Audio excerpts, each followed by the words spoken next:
Lo encontraron en una playa de Australia, recargado contra un muro de piedra, con las piernas estiradas y un cigarro sin terminar sobre el cuello de su saco, vestido con traje y corbata en medio de la arena y sin una sola identificación, sin documentos, sin llaves, sin cartera, sin etiquetas en la ropa. Todo cuidadosamente removido, como si su propia identidad hubiese sido borrada a propósito por algo, por alguien, pero lo que más desconcertó a los investigadores no fue su aspecto ni la precisión con la que eliminó cada posible pista sobre su origen, sino lo que apareció días después, cuando un libro vinculado al caso reveló una secuencia escrita a mano con 5 líneas de letras mayúsculas que parecían seguir algún tipo de patrón cifrado, un mensaje en clave que nadie ha logrado descifrar en más de 7 décadas.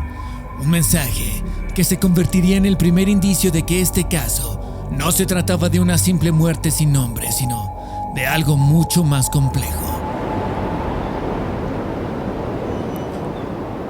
Eran las 6:30 de la mañana del 1 de diciembre de 1948, cuando un transeúnte lo vio desde lejos y pensó que dormía, pero al notar que no reaccionaba, inmediatamente llamó a la policía, quien rápidamente se encontró con un escenario desconcertante. Un hombre bien vestido, sin señales visibles de violencia, sin documentos, sin ninguna forma de saber quién era ni cómo había llegado hasta allí. Con una expresión neutra y sin marcas que indicaran sufrimiento o forcejeo, como si simplemente se hubiese apagado en silencio. El cuerpo fue llevado al hospital de Adelaida y, tras los exámenes de rigor, la conclusión fue frustrante. No se pudo determinar la causa exacta del fallecimiento. No había indicios de alguna intervención externa clara ni rastros evidentes de sustancias que pudieran haber provocado su partida y, aún así, todo indicaba que no fue un final natural. Esto habría dejado a los investigadores con un cuerpo sin nombre, sin historia y, sobre todo, sin explicación. Las huellas dactilares no coincidían con ningún registro nacional o internacional. Las fotos fueron distribuidas en estaciones de policía, embajadas, consulados, bases militares, todo sin que nadie lo reconociera. No había denuncias de desaparición que coincidieran con sus características. Nadie, absolutamente nadie lo buscaba, nadie lo reclamaba, nadie preguntaba por él. Es como si el hombre hubiese aparecido de la nada. Una semana después, con la esperanza de que alguien se presentara a identificarlo, la policía decidió preservar el cuerpo por mucho más tiempo. Para ello lo embalsamaron y luego realizaron un molde de yeso del rostro y el torso para conservar su imagen en caso de que alguien en el futuro pudiera reconocerlo y, así, con ese busto, empezaría a construirse una figura fantasma que con los años se transformaría en leyenda. Fue así que el 14 de enero de 1949, al año siguiente, casi cuando el caso ya estaba olvidado, en la estación central de trenes de Adelaida sucedió algo inquietante. De pronto apareció una maleta olvidada que había sido depositada en una consigna el día anterior al hallazgo del cuerpo y que, al ser revisada, reveló una conexión directa.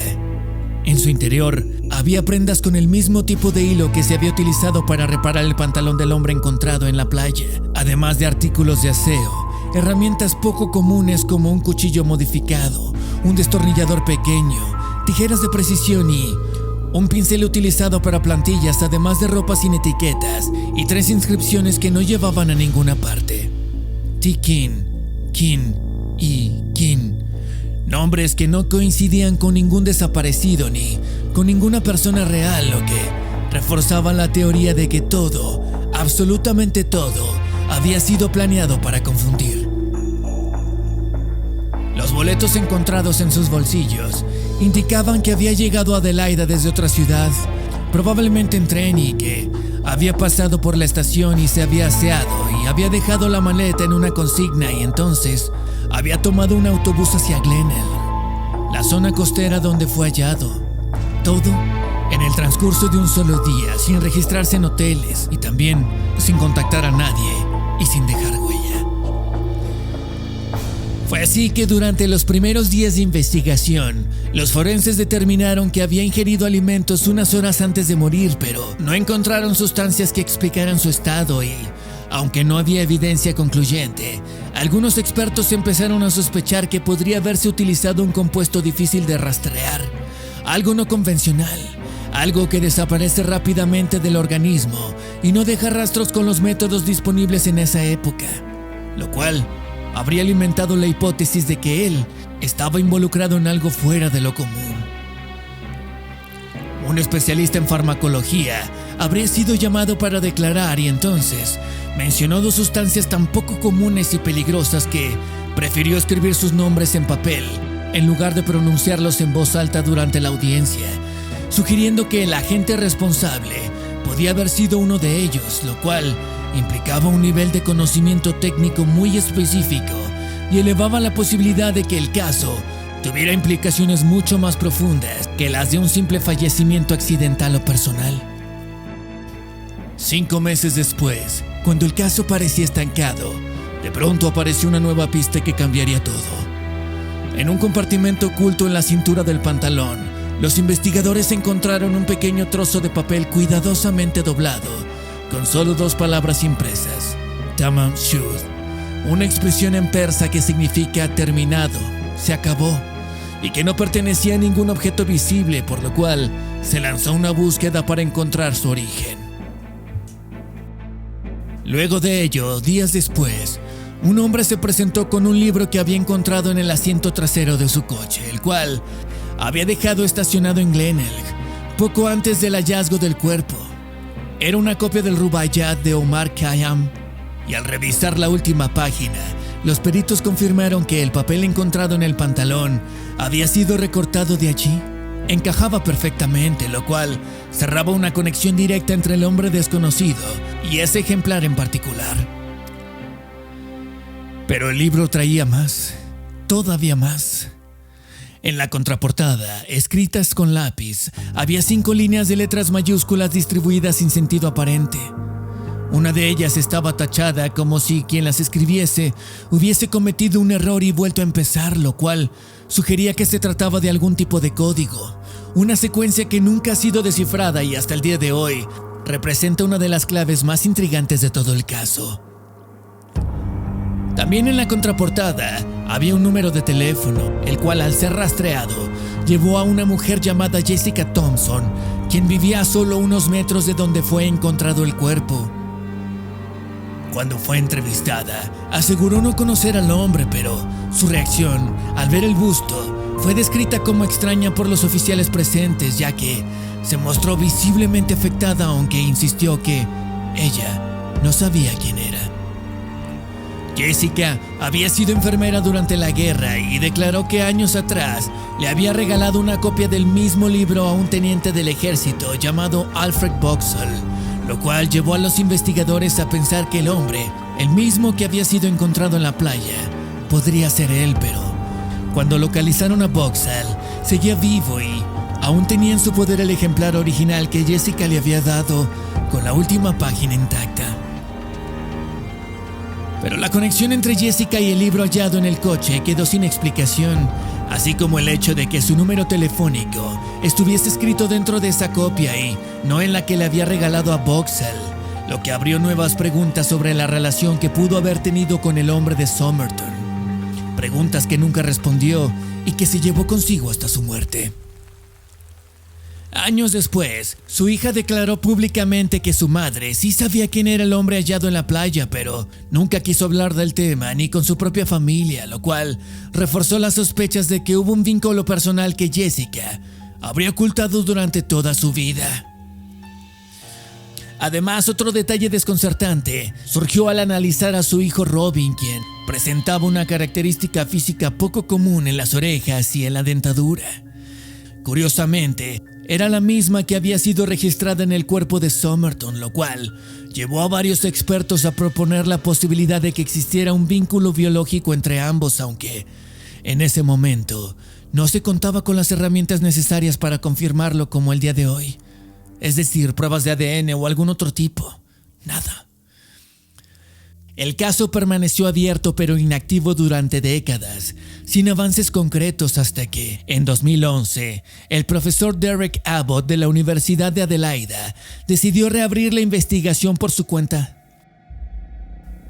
Fue entonces que accedió a los archivos originales, recolectó fotografías, reconstruyó árboles genealógicos y rastreó descendientes lejanos, consiguiendo obtener muestras de cabello que habían quedado atrapadas en la máscara mortuoria fabricada en 1949.